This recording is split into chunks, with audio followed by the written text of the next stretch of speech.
Peru is undoubtedly a jewel in the crown of ancient sites that can be found all throughout the world.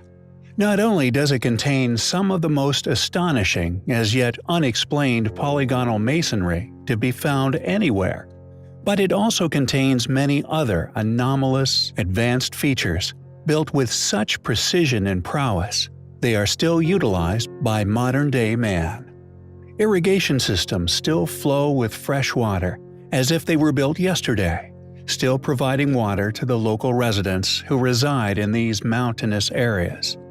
Agricultural technologies, utilized by our more modern ancestors, the Incas, undoubtedly aiding in the flourishing of their culture. It is a place that possesses such advanced features, academia can merely resign themselves to a limited close explanation of such wonders, as merely identified as pre-Incan. This without any explanation as to how these ancient groups, who predate those who they have studied in depth, were aware of such advanced, elegant solutions to farming, water sourcing, building, and many other miraculous techniques for survival among these notoriously inaccessible cliffs throughout the Inca Trail. However, deep within the Andes, far away from the well-worn tourist routes, is possibly one of the most perplexing ancient ruins of them all. Known as Napahuaca, it is a rock-cut ruin that is seemingly placed alone in a place of no initially obvious significance, no indication that it was linked to any existing pre-Incan ruin. Yet the precision and indeed obvious effort that went into the creation of this anomalous artifact is undeniable. Carved into the mountainside, strongly reminiscent of false doors, features that can be found among many ancient ruins around the world, that, according to numerous ancient legends, were used by spirits to enter and exit the realm of the living. It is intricately designed, features smooth, seemingly laser-cut surfaces, which, in regard to its dating, is nothing short of astonishing. Found at an altitude of nearly 3,000 feet above sea level, it contains many baffling features, which may indicate why this seemingly inconspicuous location was selected. The ceiling and floor of the cave entrance, for instance, not only appear as if it was hewn with laser-like precision, but were also carved at two precise separate angles, one of 60 degrees and another of 52 degrees. These angles, intriguingly, are also found within the Great Pyramids of Giza at numerous locations. Furthermore, whoever constructed this possible false door somehow picked the only spot upon the mountain that contained traces of a mysterious blue stone. This blue stone, only found within this specific spot, has for many years been utilized within modern technology for its unique characteristic for its piezoelectric properties, a type of crystal capable of generating an electrical charge, used by radio manufacturers for many decades within receivers. The rock chosen for the specific location of the carving is also, intriguingly, magnetic in nature. What's more, if one travels exactly halfway around the world to the UK, the false door aligns perfectly with Stonehenge. Why was this false door created? How was it created with such precision? What tools were utilized by ancient man to achieve these feats of ancient engineering? Why was it placed at this specific location, a place that has been discovered to contain mysterious blue crystals with unique electrical properties? Is this false door, like many alternative researchers have postulated, a portal of some kind, allowing the teleportation of an ancient advanced civilization? We find the location, the precision involved, and indeed the other intriguing characteristics surrounding this mysterious anomaly highly compelling.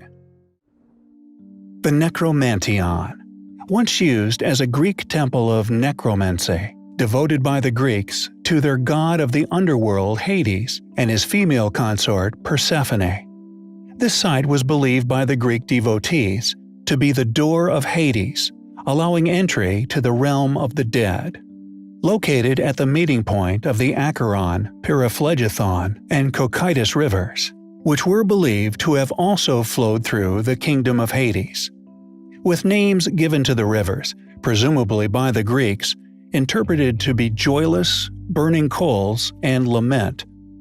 Whilst other temples, such as the Temple of Poseidon at Taneiron, the temples at Hermione and Cumae in Italy, and Heraclea within Pontus, were known to have been used for the practice of necromancy. It was the Necromantion that was the most famous of them all. According to ancient Greek beliefs, while the bodies of the dead decayed in the earth, their souls would be released, traveling to this purported underworld via fissures within the earth.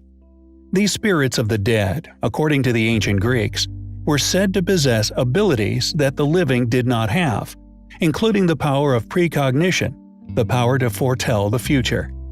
They therefore claim that these temples were erected by them in locations that were entrances to this mysterious underworld, used as altars for the believers of such to practice necromancy, a belief form of communication with the dead. This practice was attempted in order to receive prophecy.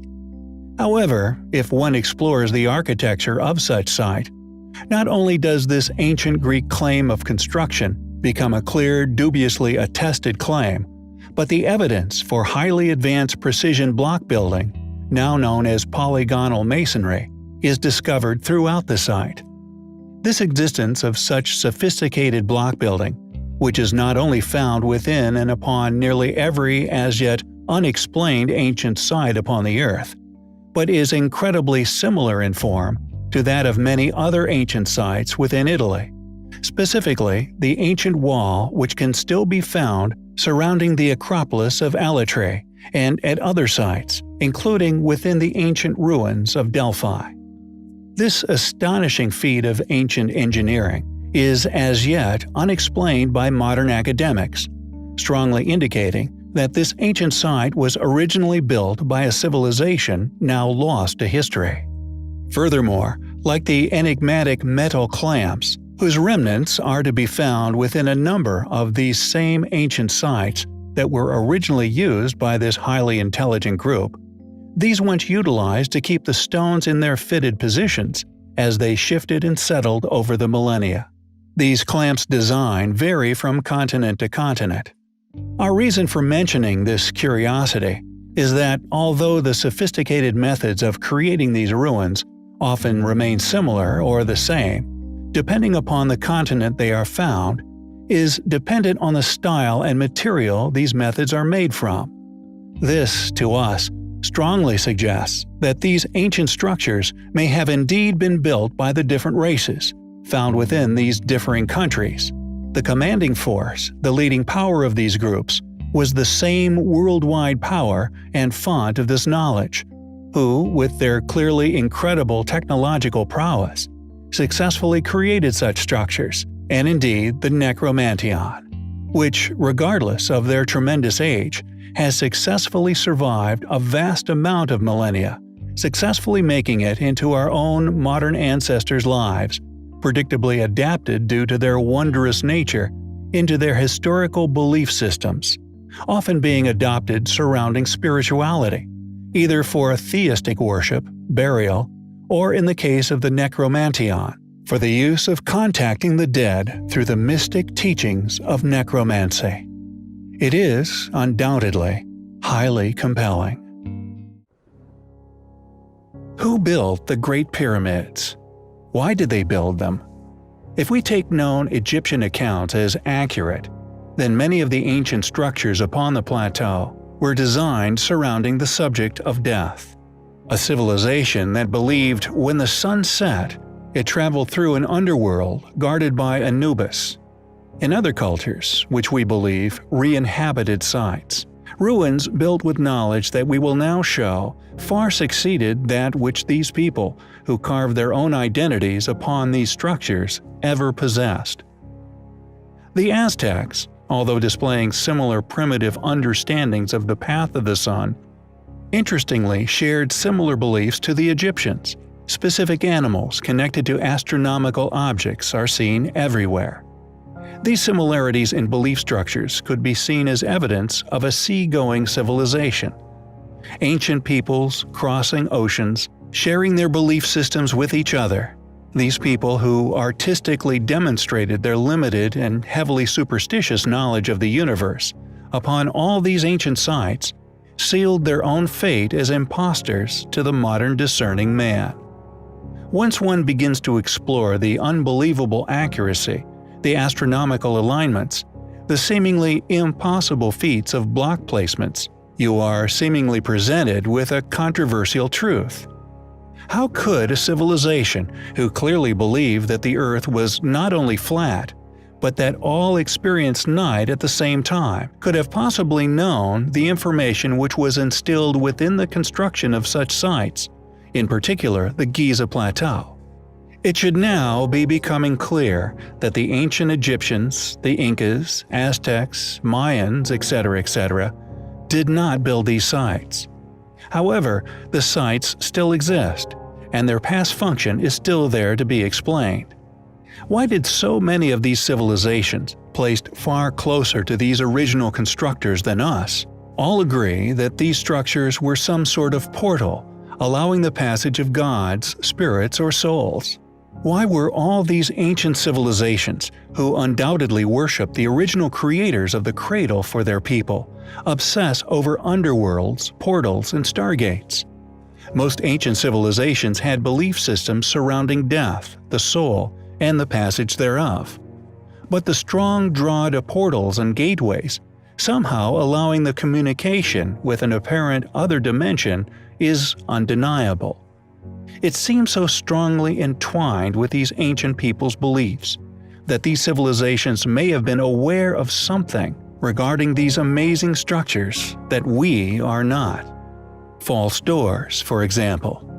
These doors to nowhere can be found all over Earth, yet interestingly, they are only found amongst the same uncannily astonishing stone cutting, which we are so often noting as indicative of a lost knowledge. Why were these doors created? Have they always led to nowhere? Or was there something extraordinary, once triggered by this precise web of ancient structures, all mysteriously aligned upon our planet? A function so many of these ancient civilizations were completely obsessed by.